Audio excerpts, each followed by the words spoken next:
नमस्कार दोस्तों। शनिदेव को माता पार्वती ने कौन सा श्राप दिया था? दीर्घ काल तक कठोर तपस्या और साधना करने के बाद माता पार्वती ने अपने जीवन का एक अमूल्य वरदान प्राप्त किया। अनेक युगों तक देवी पार्वती मातृत्व की आकांक्षा से शिव की तपस्या में सहभागी होकर व्रत अनुष्ठान करती रहीं। शिव के ध्यान मग्न और कठोर जीवन के मध्य भी पार्वती के हृदय में उस समय एकमात्र स्नेहपूर्ण इच्छा धीरे धीरे आकार ले रही थी। अंततः देवाधिदेव महादेव की कृपा से और अपनी तपस्या के फलस्वरूप माता पार्वती को पुत्र संतान की प्राप्ति हुई। वहीं पुत्र आगे चलकर जगत में गणेश के नाम से पूजित हुए।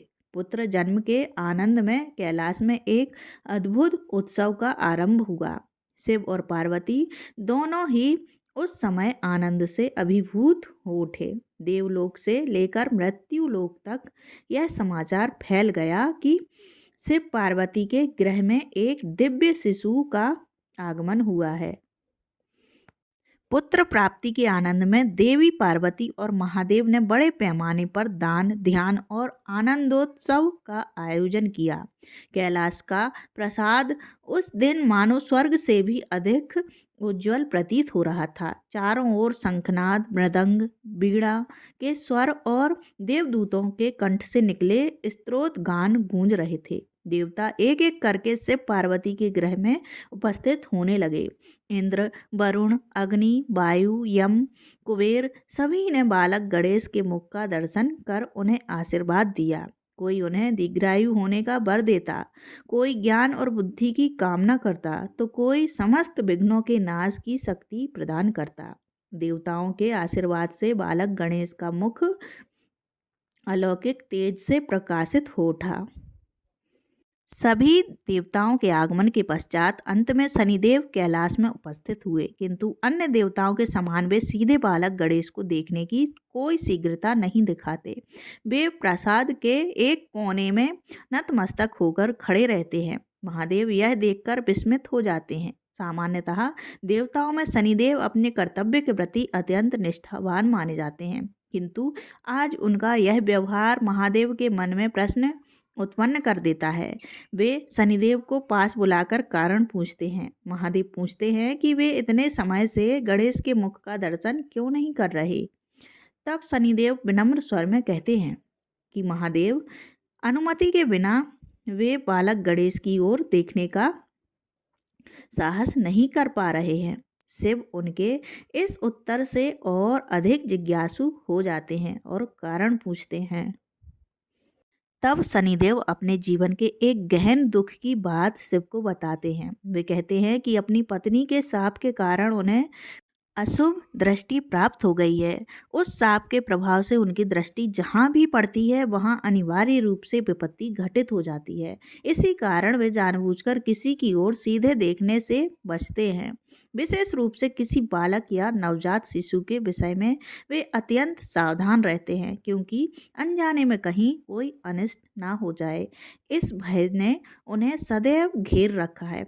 शनिदेव की यह बात सुनकर महादेव गहन विचार में पड़ जाते हैं। वे जानते हैं कि शनिदेव कभी असत्य नहीं कहते, फिर भी पितृ स्नेह से अभिभूत होकर शिव उन्हें गणेश के मुख दर्शन की अनुमति दे देते हैं।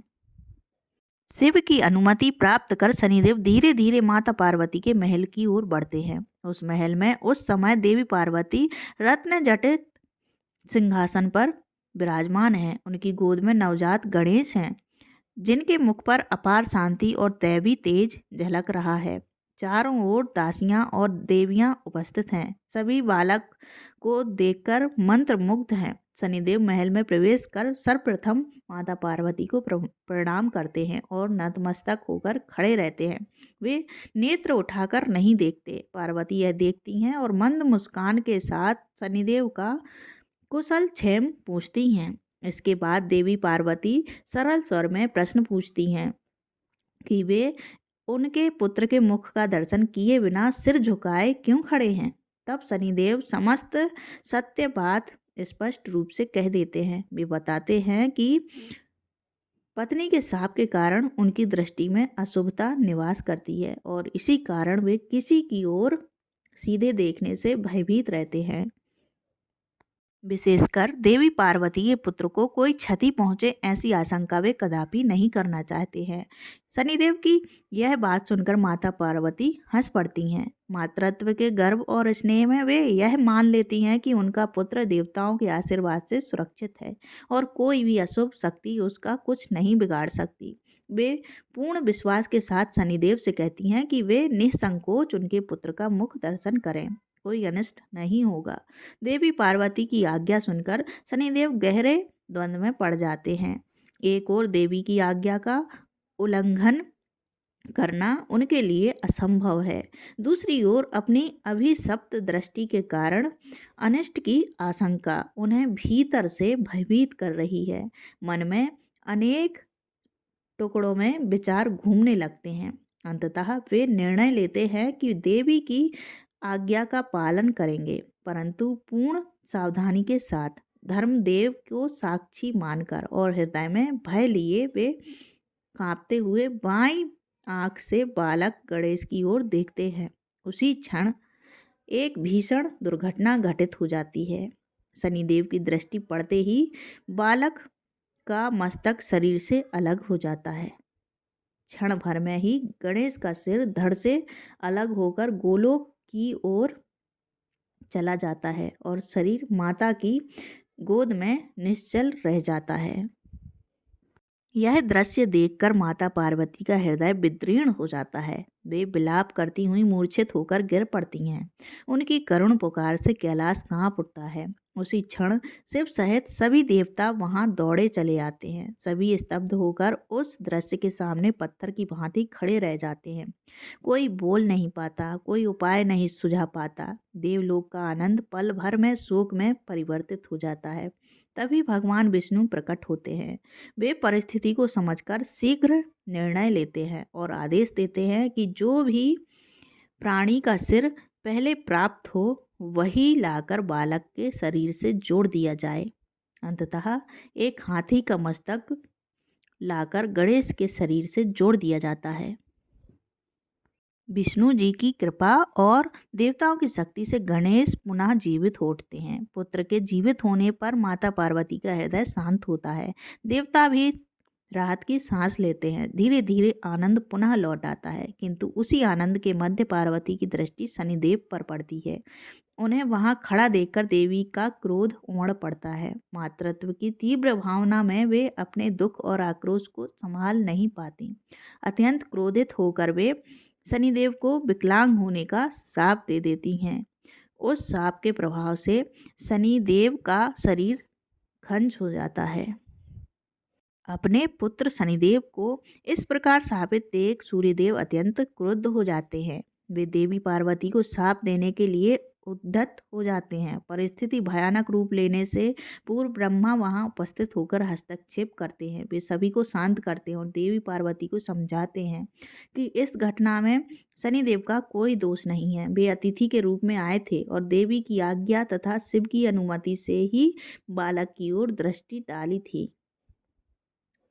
यह बात सुनकर पार्वती अपनी भूल को समझ जाती हैं, किंतु तब तक शाप प्रभावी हो जाता है। उसे वापस लेने का अब कोई उपाय शेष नहीं रहता। तब देवी पार्वती अपने शाप की कठोरता को कम करने हेतु शनिदेव को आशीर्वाद देती हैं। वे कहती हैं कि खंज होने पर भी शनि समस्त ग्रहों में श्रेष्ठ होंगे। वे दीर्घायु प्राप्त करेंगे और आजीवन हरि भक्ति में अडिग रहेंगे।